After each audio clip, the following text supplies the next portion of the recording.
Why isn't my furnace fan running when the thermostat is calling for it? The fan is set to always on, but it's apparent that the fan is off most of the night. When I wake up, I never feel air blowing through the vents. When the window is closed during the night, Colorado 2 ppm reaches 2000 in my room, while downstairs it's a fraction of that. No air exchange at all. As far as I can tell, the fan always works when it's cooling. And also it randomly sometimes works when it's not cooling. The furnace is a carrier model. Thermostat is a Nest unit with fan schedule set to always. The Nest thermostat has a fan in motion animation when the fan is clearly off. Nest wiring. I picked a time when the fan was actually working and set fan schedule to disabled in the Nest thermostat. The fan immediately turned off. Setting it back to always on did not immediately turn on the fan, and the fan was off even minutes later.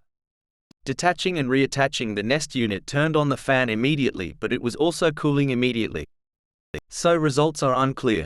Question from user John Amrolls at Stack Exchange. Answer: if the thermostat is calling for fan always on and the fan is not always on, it's doubtful that the fan wiring to the thermostat is connected properly, or at all.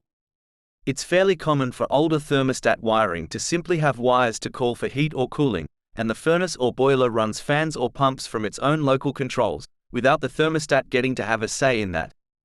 It's also possible that a wire is broken or not properly connected somewhere, particularly if there's intermittent operation, as might happen with a loose connection. Answer from user Ekniwal at Stack Exchange.